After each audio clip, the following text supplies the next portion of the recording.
Entonces Jesús dijo a sus discípulos: si alguno quiere venir en pos de mí, niéguese a sí mismo, tome su cruz y sígame. Si alguno quiere venir en pos de mí, niéguese a sí mismo, tome su cruz y sígame. ¿Quién quiere ir en pos de Cristo? ¿Quién quiere seguir a Cristo? Pues si usted quiere seguir a Cristo, entonces usted tiene que tomar su cruz y tiene que seguirle. ¿Qué significa tomar la cruz de Cristo? ¿Qué significa tener que decir no a la carne, negarse a uno mismo para decirle sí al Señor? Bueno, lo que significa es que seguir a Jesús no es tan simple como simplemente decir que queremos seguir a Jesús. Seguir a Jesús es algo que tiene que demostrarse con nuestras vidas, en las altas y en las bajas, en las buenas y en las malas. Habrá momentos en los que no sintamos que queremos seguir a Jesús. Habrá momentos en los que no queremos seguir a Jesús. ¿Se trata de seguir a Jesús simplemente de nuestros sentimientos? ¿Se trata de seguir a Jesús simplemente algo de nuestros deseos? Seguir a Jesús es un proceso de compromiso. Es un proceso en el cual nuestros sentimientos, nuestra voluntad, nuestro intelecto, todo se somete alineados con la voluntad de Dios, se somete al plan de Dios. Y cada vez que tú y yo disponemos seguir a Jesús, va a haber obstáculos en nuestro camino. Pero interesante que Jesús nos deja saber que la puerta a seguirle es precisamente lo que a veces puede ser percibido como el obstáculo de la cruz. Hemos estado hablando por ya varias semanas acerca de este llamado y esta invitación que Jesús tiene para nosotros. Sígueme. Jesús nos dice que si le seguimos, Él nos va a hacer pescadores de hombres. Como iglesia, hermanos, Dios quiere que crezcamos en nuestro compromiso con Él porque quiere que pasemos de ser discípulos a ser discipuladores. Personas que multipliquen la vida de Cristo. Pero esto solamente va a suceder si nosotros crecemos en nuestro compromiso con Cristo. Este es el tiempo donde yo estoy convencido que Dios quiere que crezcamos de ser personas que a veces van a la iglesia, de ser personas que hacen eventos sociales, a ser personas comprometidas con el mensaje de Cristo Jesús y con la vida de Cristo. Sígueme.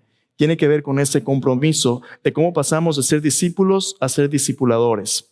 Te compartí hace unas semanas esta pequeña herramienta que le llamamos el viaje, cómo es el tablero que te dice, si tú fueras en un viaje manejando en tu carro, cuáles son las áreas de salud que determinan este progreso espiritual, este crecimiento en madurez. Hermanos, va a haber obstáculos, va a haber situaciones donde tú sientas que quieres tirar la toalla. ¿Cómo vas a poder continuar siguiendo a Cristo a pesar de los obstáculos? Dijimos cuando Cristo invitó a sus discípulos en Marcos que Él los llamó para que estuvieran con Él, comunión, ese llamado a seguir a Cristo donde estamos con Él. Pero Jesús dice, vengan en pos de mí y yo los haré pescadores de hombres. Ese mandato donde somos enviados a multiplicar la vida de Cristo es la gran comisión. Pasamos de ser personas que tenemos comunión con Cristo al adorarle a ser personas que ahora somos enviados con un mensaje de vida y nos unimos a Cristo en su misión. Pero del dicho al hecho hay un gran trecho, ¿verdad? Y este trecho, este espacio entre la comunión y la comisión es nuestro compromiso con Cristo. Para ser personas comisionados que vayamos y le digamos al mundo lo que Cristo ha hecho en nuestras vidas, primero tenemos que vivirlo en nuestras propias vidas. Tenemos que comprometernos con Cristo. Hermano, nuestra hermana Erika, su familia, Beto, son de gran inspiración y ejemplo y ánimo a mí porque a pesar de que han tenido una semana difícil, a pesar de que están lamentando la pérdida de su amado familiar, están aquí adorando al Señor y ayudándonos a venir a la presencia de Cristo. Tenemos hermanos que semana a semana el estar aquí en adoración toma gran esfuerzo por su salud. Tenemos hermanos y hermanas que se sacrifican por el valor que ellos consideran Dios se merece de sus vidas porque hay un compromiso. Este compromiso es un compromiso con Cristo, es un compromiso donde al escuchar la Escritura que dice no dejando de congregarnos como algunos tienen por costumbre, sino exhortándonos, animémonos al amor y a las buenas obras, tanto más cuando veamos que aquel día se acerca. Este compromiso a la comunión con Cristo, cuando tú lees tu Biblia, todo se interpone para que no leas tu Biblia, ¿verdad? Todo se interpone para que no le adores en comunidad, para que no le hagas el centro de tu semana. El domingo es el primer día de la semana donde celebramos la resurrección de Cristo, la nueva vida que el Evangelio nos ha dado. Comenzamos nuestra semana como seguidores de Cristo en la presencia de Dios, con su familia, en comunión con Él. ¿Sabes por qué?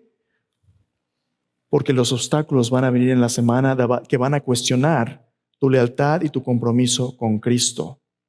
Para ser enviados en misión, tenemos que primero estar bien plantados en la comunión con Cristo y crecer comprometidos con Él.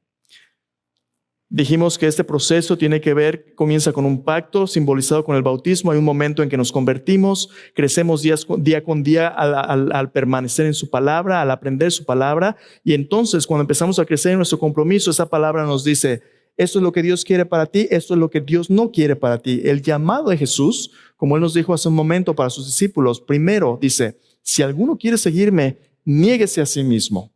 La semana pasada hablamos de decir no a nuestra carne. ¿Recuerda las obras de la carne? En Gálatas 5, manifiestas son las obras de la carne, que son adulterio, fornicación, inmundicia, lascivia, hechicería, pleitos, celos, iras, contiendas, disensiones, herejías. Y bueno, la lista es larga, ¿verdad? Toda esa lista de Gálatas 5, Jesús dice: no. Antes vivías de esa manera, pero ahora tú eres un hijo de luz, tú vas a andar en la luz. No a la carne para decir sí al Señor. Pero ¿cómo es que el sí al Señor viene?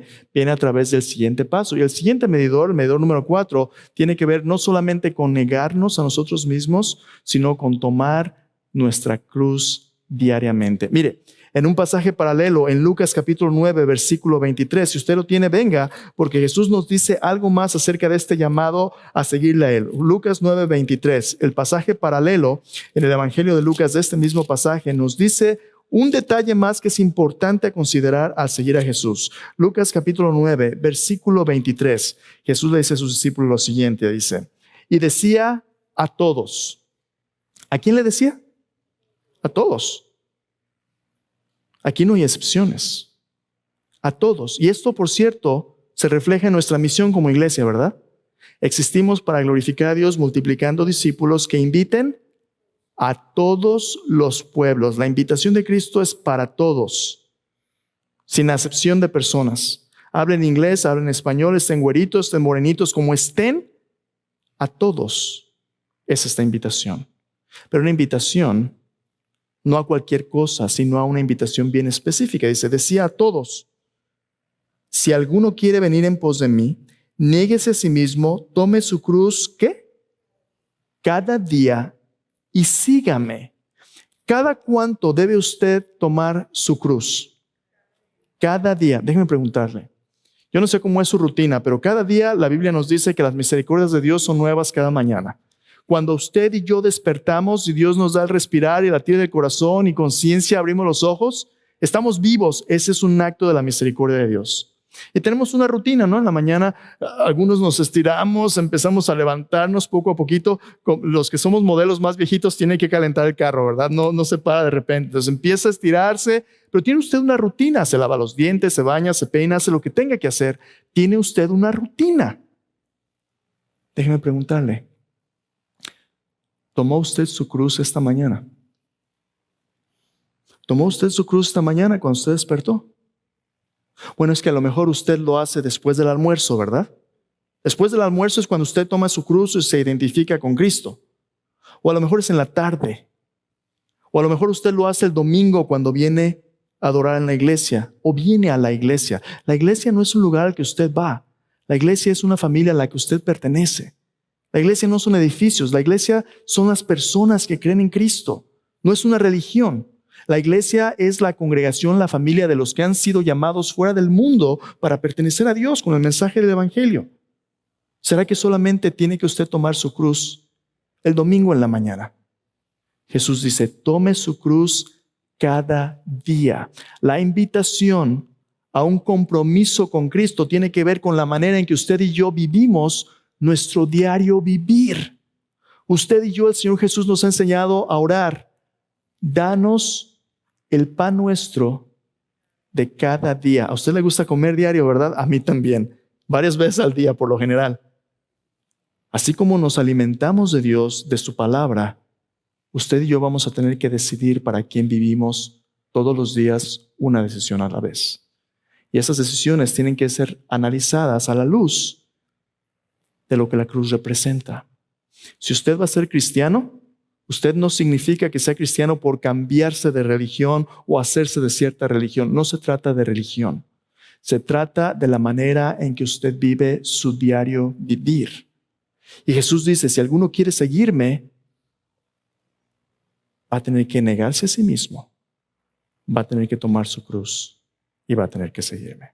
Entonces, el día de hoy vamos a hablar acerca de esto. ¿Qué significa tomar nuestra cruz diario para seguir a Jesús? Vamos a hablar del medidor número 4 ahí en su tablero. Y los pasajes que vamos a estar cubriendo de nuevo es Mateo capítulo 16, versículo 21 al 28 y Lucas 9, 23 que acabamos de leer hace un momento. Los tienen en sus notas del mensaje también, si recibió un boletín para que pueda seguir conmigo. Mateo 16, 21 al 28 y Lucas 9, 23. Y aquí está la pregunta que vamos a tratar hoy. Bueno, antes de la pregunta, ¿cuál es el medidor, la señal número 4 en nuestro tablero ahí en nuestro viaje? La señal número 4 de nuestra salud y madurez espiritual es esta. Jesús nos dice, tome su cruz cada día. ¿Qué significa tomar nuestra cruz cada día? Para un discípulo de Cristo que está creciendo y madurando para ser un discipulador, significa que un discípulo de Cristo escoge diariamente vivir una vida alineada con los propósitos redentores de Dios en lugar de las agendas pecaminosas del mundo. Vamos a hablar un poquito de qué significa eso. Mire, dice, un discípulo de Cristo escoge diariamente. Este medidor habla de nuestras decisiones, de cómo escogemos vivir nuestra vida. Esta mañana tú tenías una decisión, ¿verdad? Venir a adorar al Señor en comunidad o no venir. Si tú estás aquí, escogiste venir. Hay otros que por muchas circunstancias no están aquí. Algunos no pudieron, otros no quisieron, otros escogieron otras cosas. Es un fin de semana, es festivo. Hay otras cosas que se van a presentar como opciones a lo que Dios te ha llamado a hacer. Ahora, no todas las opciones sean malas, pero hay cosas mejores que otras. Tú vas a tener que escoger para quién vives. Y la decisión de ese discípulo es alinearse con los propósitos redentores de Dios. ¿Qué significa esto? Propósitos redentores de Dios. Ese es el significado de la cruz. Dios nos compró con un precio. Redención es pagar el precio de nuestra salvación. Dios nos compró con el precio de su propio Hijo para que podamos vivir una vida que nosotros no podíamos vivir a menos que Dios pagara el precio. Éramos esclavos del pecado y Dios nos compró y nos rescató para ser primicias de su creación. Cuando tú estás dispuesto a someterte a los principios de Dios, tú vas a tener que decir no a la carne, pero también vas a tener que decirle no a las agendas del mundo. En este mundo, tú vas a tener muchas opciones que te van a querer decir cómo vivir tu vida y a qué dedicarle tu vida. Pero en la Biblia, solamente hay un llamado al cual vale la pena dedicarle tu vida, y es el llamado de seguir a Cristo Jesús. Es el llamado más importante que cualquier otro llamado. Es tan importante que tú puedes ganarte todo el mundo y perder tu alma a menos que tú sigas a Jesús. Tú puedes ganarlo todo y al mismo tiempo perderlo todo si te pierdes de aquel que es el único que puede darte lo más importante y lo necesario, Cristo Jesús. Entonces, tú y yo vamos a tener que escoger cómo vivir y va a haber agendas que compiten con el plan de Dios. Entonces, aquí está la pregunta de hoy. ¿Cómo puede un discípulo de Cristo vencer los planes de vida mundanos que compiten con el plan de Dios? Por cierto, el mundo a veces te va a dar planes que son malos y pecaminosos, criminales. Esos no hay vuelta de hoja. Lo que es la carne, pero va a haber cosas que a lo mejor no son malas, son buenas, pero no son lo mejor. A veces tú vas a tener que decidir entre lo bueno y lo mejor y lo que es mucho mejor. Entonces tú vas a tener que decidir cómo al alinearte con Cristo puede haber cosas que sean mejores que otras dependiendo del llamado de Dios en tu vida. Y ese proceso de discernimiento tiene que vivirse a la luz de la cruz. Dios quiere que escoges no solo lo bueno, sino entre lo bueno, lo mejor. Vamos a ver en qué consiste eso. Entonces, Ven conmigo de nuevo, Mateo capítulo 16. Vamos a ver cómo es que los discípulos de Cristo pueden vencer estos planes del mundo. Vamos a ver 3 cosas. Para vencer los planes de vida del mundo, los discípulos de Cristo deben, primero, tener una comprensión clara de la depravación del pecado y la providencia de la gracia de Dios. Eso es lo que conocemos como la paradoja de la cruz. Ven conmigo de nuevo, Mateo 16. Si tú te acuerdas del contexto, lo leímos la semana pasada en el versículo 21.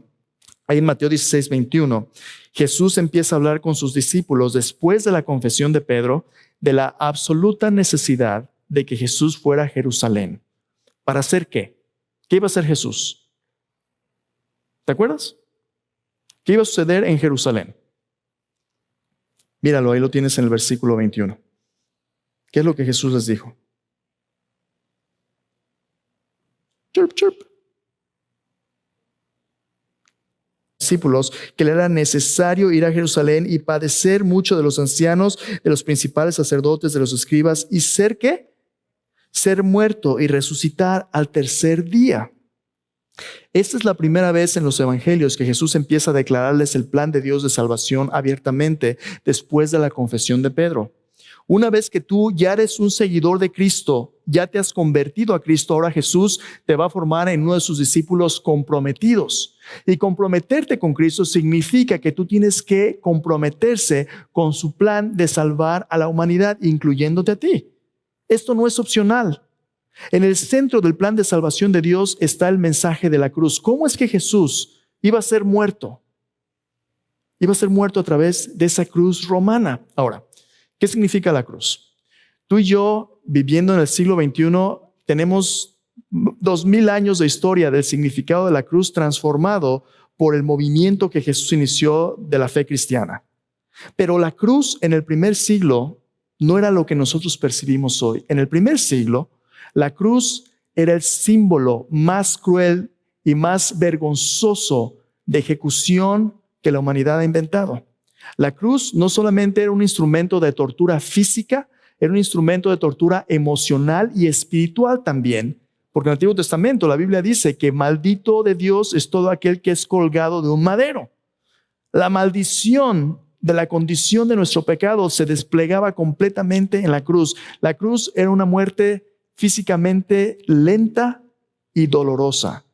Los que eran sentenciados a la muerte en la cruz eran normalmente criminales de lo peor, que se oponían al imperio romano y de los cuales se quería hacer un despliegue público de humillación y de vergüenza. El que era condenado a la cruz normalmente era colgado, sus pies, sus manos eran traspasadas, era golpeado antes, era azotado. Y encima de la cruz normalmente ponían la causa de su crucifixión para que todo el mundo pudiera ver y pudiera burlarse de esta persona sentenciada a muerte. Era una vergüenza pública. Las familias de los crucificados eran personas que eran segregadas socialmente, eran personas que sufrían la vergüenza de un criminal. La cruz representa en la Biblia la sentencia del pecado. La Biblia dice, la paga del pecado es muerte. La ira de Dios vertida sobre un criminal. Pero aquí está lo interesante. ¿Cómo se ve esa cruz en nuestra vida personal? En el contexto de Mateo capítulo 16, Jesús les dice a sus discípulos lo que le va a pasar. Y Pedro, bien intencionado, se le acerca a Jesús, lo toma del brazo y le dice, Señor, que esto no te suceda a ti. Pedro, hablamos de ello la semana pasada, en su carne tiene un mejor plan que Jesús, ¿no? Pedro le dice, ten misericordia de ti, Señor, ten lástima de ti, que esto no te suceda a ti. Y Jesús le dijo, quítate delante de mí, Satanás, me es tropiezo porque no pones la mira en las cosas de Dios, sino en las cosas del mundo, de los hombres. El mundo, siempre en la vida de Cristo, Satanás, el mundo, la carne, habían tratado de poner obstáculos para que Cristo no se aferrara al plan de Dios. ¿Sabes por qué? Porque a los ojos del mundo, el mundo sabe mejor que Dios. La cruz es un símbolo que revela que nosotros pensamos que somos mejores de lo que nosotros somos. Pero no solamente eso, la cruz también revela que Dios es mejor de lo que nosotros pensamos. Piensa conmigo por un momento. Pedro le está diciendo a Jesús, Señor, que esto en ninguna manera te suceda. Jesús le dice, lo que me estás diciendo, Pedro, viene de Satanás mismo. Unos capítulos después, en Lucas capítulo 22, tú lo puedes ver. Jesús habla con Pedro. Le dice justamente antes de ir a la cruz, le dice: Pedro, Satanás te ha pedido para zarandearte como a trigo, pero yo he pedido por ti que tu fe no falte. Y una vez que tú vuelvas, confirma a tus hermanos. Y Pedro dice: Señor, yo estoy dispuesto de ir contigo a la muerte si es necesario. Mi vida daré por ti. Jesús le dice: Pedro, el gallo no va a cantar hoy sin que tú me hayas negado 3 veces que me conoces.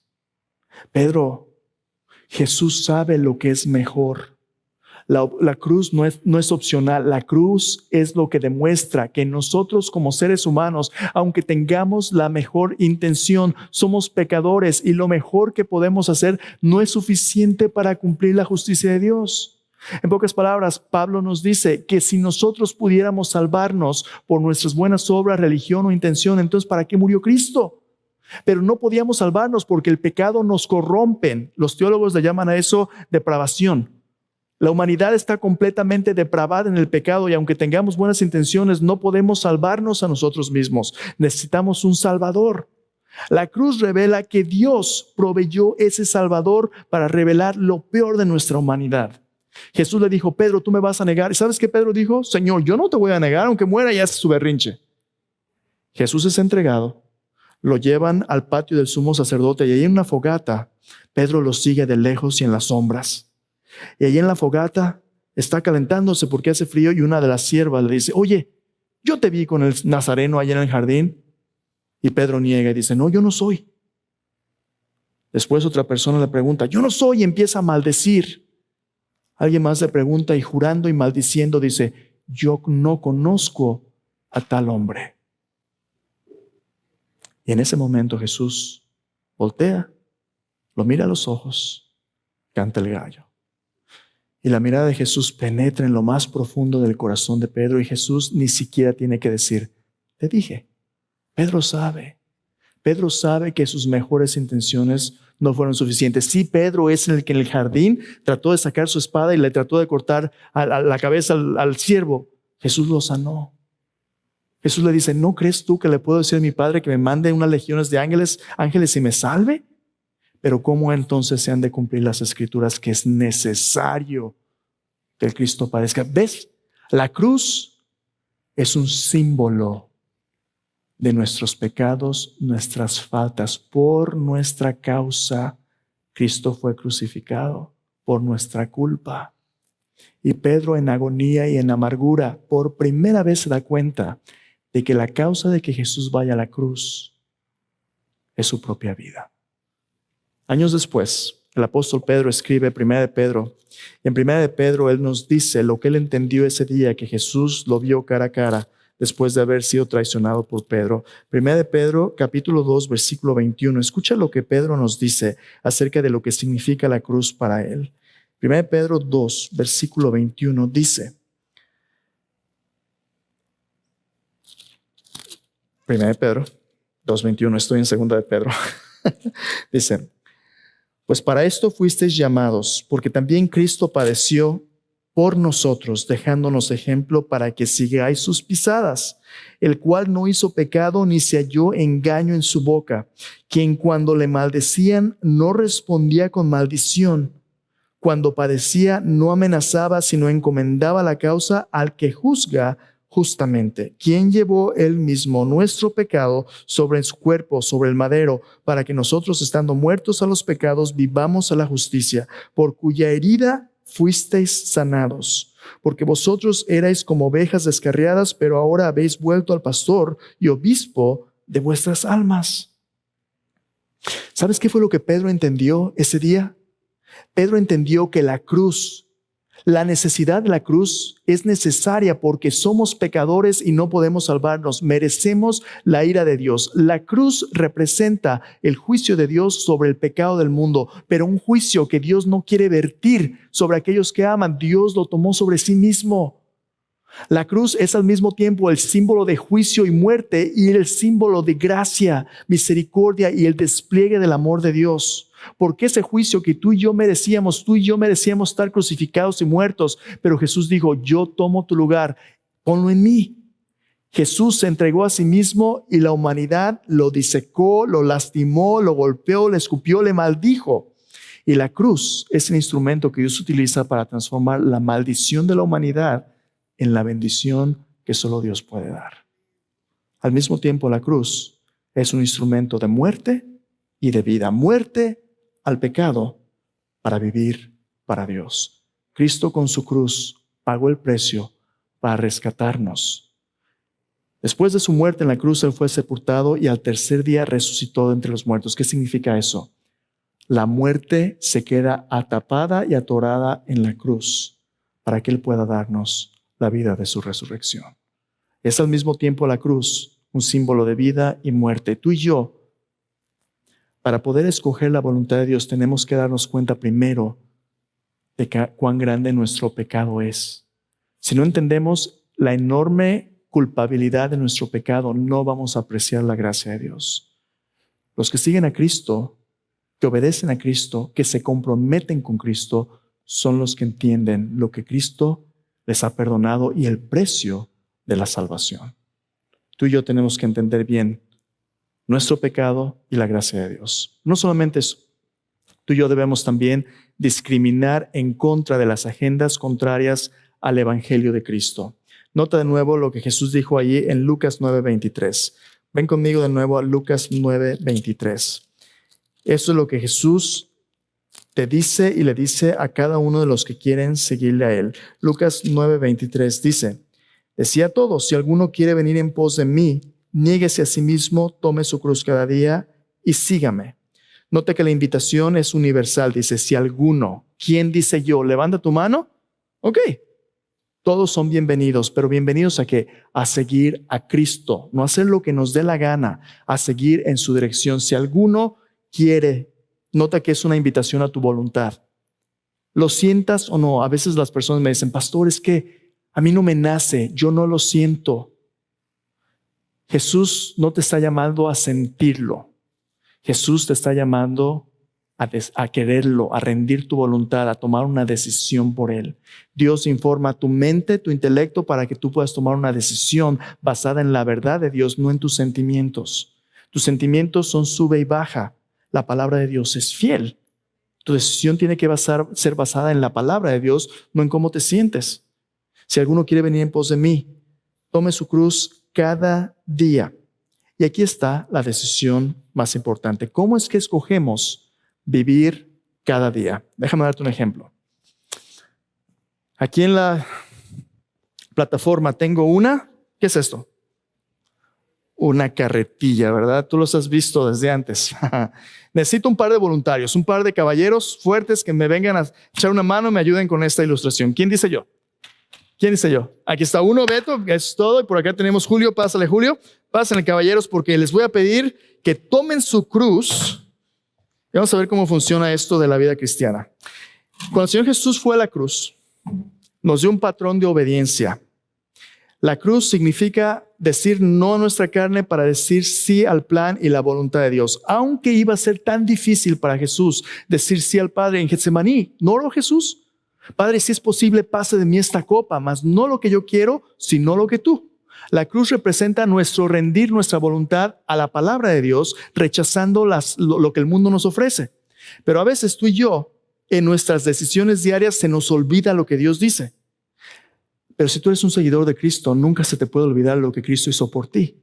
Tú sabes que Cristo colgando de esa cruz es el sacrificio y la paga final por tu pecado. Es el centro de nuestra fe, es el sacrificio de amor más sagrado. Tú sabes que Cristo es santo y que Cristo no va a permitir el pecado en su presencia. Ahora Cristo quiere que esa conciencia que ya tienes de su sacrificio se convierta en la malla a través de la cual filtres todas tus decisiones diarias. Entonces funciona como esto. Esta cruz tiene una malla de metal. En nuestras vidas, caballeros, tomen su cruz, por favor, uno a cada lado, tómenlo de los lados. En tu vida diaria, tú vas a tener muchos materiales que el mundo te da para construir tu vida. Un montón de cosas aquí dentro. Pero todo lo que tú haces y decides, tienes que filtrarlo a través de la cruz. Ahí te va. Tu vida diaria. Ahí va. Ahí están tus decisiones. Denle, bro. Dale. Hay cosas que pasan y cosas que se quedan atoradas. ¿Sabes por qué? Porque Dios no va a negociar sus principios, su justicia contigo y conmigo. Hay cosas que no pasan la prueba de la cruz. Dios ya ha hablado en su palabra y tú puedes tratarlo, puedes aventar, pero esta malla no te va a dejar pasar. Algunas veces Dios quiere vertirnos su vida en nuestras vidas y tenemos tanta basura atorada que no deja que la vida de Dios fluya. ¿Qué es lo que Dios quiere? Ya sabes quién es Cristo, ya sabes lo que Él ha dicho. Deja de que la basura se haga a un lado para que la vida de Dios fluya a través de ti. Caballeros, muchas gracias. Ayúdenme a agradecerles. Muchas gracias. Sí, yo no iba a poder sostenerla sola. Pero el punto es este. El mundo te va a llenar de cosas que va a tratar de pasar, pero ¿sabes qué? Dios no va a cambiar. Dios es el mismo ayer, hoy y siempre. Y tú y yo tratamos de racionalizar cosas, de hacer berrinches, de decirle a Dios, Dios, si tú me dejas hacer esto, y Dios dice, no. Pero es inconverso, nada más, está bien guapo, es bien caballero. El único problema es que no es creyente. Y Dios te va a decir, no te unas en yugo desigual con los incrédulos. Pero es que está tan guapo y mira, le voy a compartir el evangelio, se va a convertir. Una vez que nos casemos va a ver qué buen esposo soy y él se va a convertir. Éntrale en desobediencia a la palabra de Dios para que descubras lo que va a pasar, pero no pretendas que lo puedes pasar con la bendición de Dios. Romanos capítulo 6. El apóstol Pablo nos explica cómo es que tomamos decisiones diarias basadas en la cruz. Mira, ven conmigo, Romanos capítulo 6. Romanos 6, versículo 1 al 14. Romanos 6, 1 al 14. Todos los días tú y yo tenemos que decidir qué tipo de cosas vamos a practicar o no. Lo que vemos en la tele, con quién nos juntamos, cómo hablamos. Todo lo que hacemos tiene que ser filtrado a la luz de quién es Cristo en esa cruz. Miren lo que dice Pablo, versículo 1, Romanos 6. ¿Qué pues diremos? ¿Perseveraremos en el pecado para que la gracia abunde? En ninguna manera, porque los que hemos muerto al pecado, ¿cómo viviremos aún en él? ¿No sabéis que todos los que hemos sido bautizados en Cristo Jesús hemos sido bautizados en su muerte? Porque somos sepultados juntamente con Él para muerte por el bautismo, a fin de que, como Cristo resucitó de los muertos para la gloria del Padre, así también nosotros andemos en vida nueva.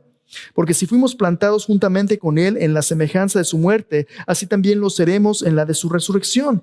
Sabiendo esto, que nuestro viejo hombre fue crucificado juntamente con Él para que el cuerpo del pecado sea destruido, a fin de que no sirvamos más al pecado. Porque el que ha muerto ha sido justificado del pecado.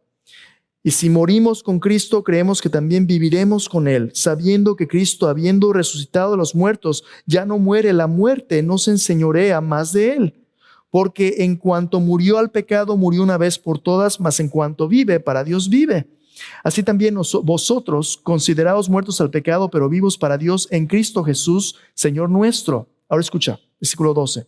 No reine pues el pecado en vuestro cuerpo mortal, de modo que lo obedezcáis en sus deseos, sus concupiscencias, ni tampoco presentéis vuestros miembros al pecado como instrumentos de iniquidad, sino presentaos vosotros mismos a Dios como vivos entre los muertos, vuestros miembros a Dios como instrumentos de justicia, porque el pecado, escucha bien, porque el pecado no se enseñoreará de vosotros, pues no estás bajo la ley, sino bajo la gracia. Porque Cristo pagó por nuestros pecados, ahora tú tienes a alguien que es más grande que el pecado viviendo en ti, que te puede dar lo que tú necesitas para decirle no al pecado. ¿Y qué es lo que Él te da? Su amor. Su amor es más grande que cualquier cosa que este mundo te ofrezca, porque nadie te ha amado como Cristo. Nadie ha dado su vida por ti cuando eras su enemigo. Solo Cristo. Nosotros le amamos a Él porque Él nos amó primero. Tú tienes que discriminar, tienes que juzgar lo que el mundo te ofrece a través del filtro de la cruz. Por último, tú y yo tenemos que identificarnos por completo con el amor de Cristo, aferrándonos a la cruz como el símbolo de nuestra lealtad al punto de morir. Mira lo que Pablo le dice a los Gálatas. Gálatas 2:20. Escucha cómo nos identificamos con Cristo. Gálatas 2:20. Esta debería de ser la experiencia normal de un creyente maduro.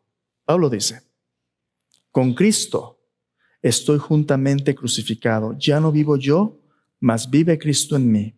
Lo que ahora vivo en la carne, lo vivo en la fe del Hijo de Dios, el cual me amó y se entregó a sí mismo por mí. No desecho la gracia de Dios, pues si por la ley fuese la justicia, entonces por demás murió Cristo. Mira lo que dice Pablo. Con Cristo estoy juntamente crucificado.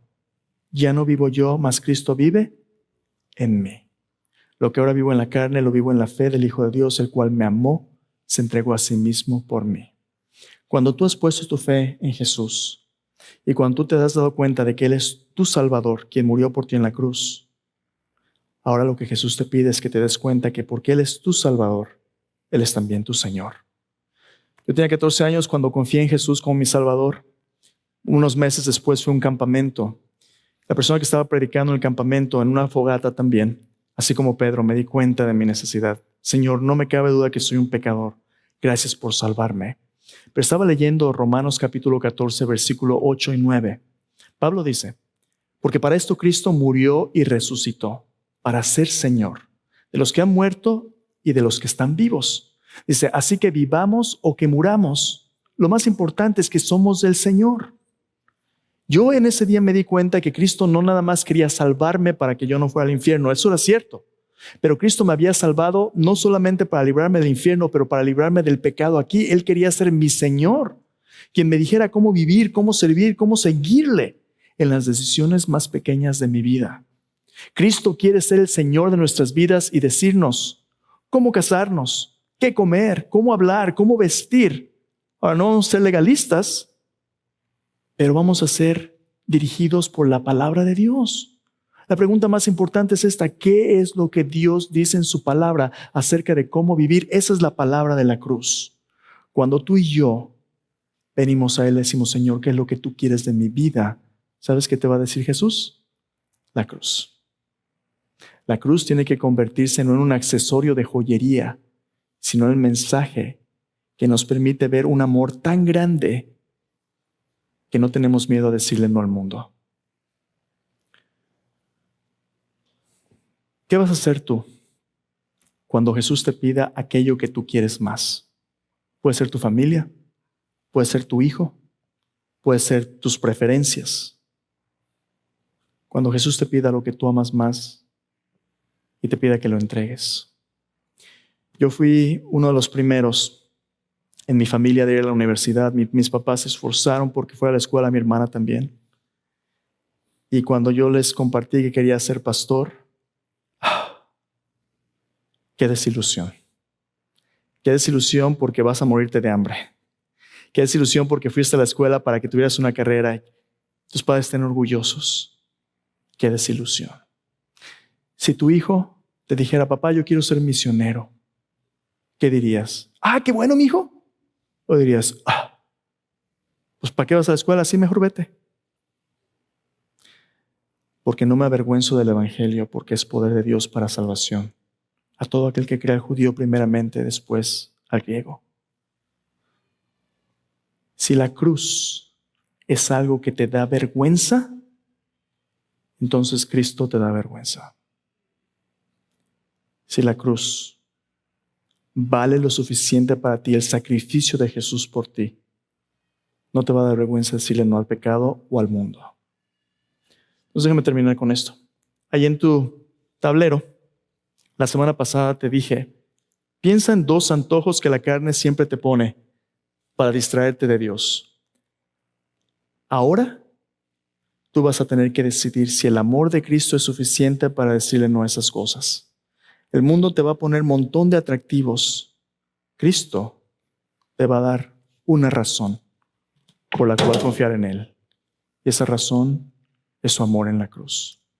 ¿Puedes confiar en Él? Pablo dijo, yo solamente me voy a gloriar en la cruz de Cristo, por la cual a mí el mundo me es crucificado, yo al mundo. Yo no tengo nada que ver con el mundo y el pecado porque yo le pertenezco a Él. Con Cristo estoy justamente crucificado. Un mártir reciente, Dietrich Bonhoeffer, dijo lo siguiente: donde la cruz está presente, la resurrección está cerca. Si tú vienes en pos de Él, te niegas a ti mismo, tomas tu cruz, Cristo promete que donde Él esté, ahí estarás también. Vamos a orar. Inclina tu rostro ahí en tu lugar. Vamos a preparar nuestro corazón para venir a la cena del Señor. Cada semana, el Señor Jesús nos recibe alrededor de esta mesa con los símbolos de su muerte y de su provisión. Este pan y esta copa nos recuerdan el sacrificio de la cruz. Si tú tienes algún pecado que no hayas confesado, ese es un tiempo para confesarlo. Porque Cristo te da la bienvenida a su mesa y Dios te recibe con los brazos abiertos. Ahí en la cruz, Cristo abrió sus brazos para darte la bienvenida y mostrarte que tú tienes un lugar a su mesa. Pero tienes que prepararte. Así que cierra tus ojos, déjame preguntarte. ¿Qué valores, prácticas o planes compiten con la elección del Espíritu de Dios en tu vida? ¿Qué cosas, qué prácticas, qué cosas compiten con lo que Dios quiere para ti? ¿Hay alguna agenda que estás permitiendo en tu vida que está atorado en la malla de la cruz, que tú tienes que remover para que la vida de Dios fluya a través de ti? ¿Hay cosas que te están estorbando? Dios ya ha hablado en su palabra. Deja de negociarlas. Trae esas piedras a los pies de Jesús y dile: Jesús, yo sé que esto es algo que tengo que rendir. A lo mejor es tus deseos, tu carne. A lo mejor es la oportunidad que el mundo te ofrece, pero que tú sabes sería un tropiezo para tu caminar con Cristo. A lo mejor es una relación que te distrae, que te dice: ya no leas tu Biblia, ya no te acerques a Dios, es pura pérdida de tiempo. Yo no sé qué es lo que quiere hacerte tropezar, pero yo sé que Cristo no te va a dejar y no te va a desamparar. Acércate a su cruz. Deja que Él te cargue, lleve tus cargas allí. ¿Qué dice la palabra de Dios acerca de lo que Dios quiere darte para reemplazar lo que el mundo te ofrece? Dios tiene algo mucho mejor para ti. Abre tus manos, abre tu corazón, abre tu mente a la provisión de Dios a través de Cristo Jesús. Dile: Señor, te necesito. Señor Jesús, tú eres más que suficiente. Llena mi vida, llena mi corazón con tu presencia. Dame valor para decirle no al mundo y decirte sí a ti.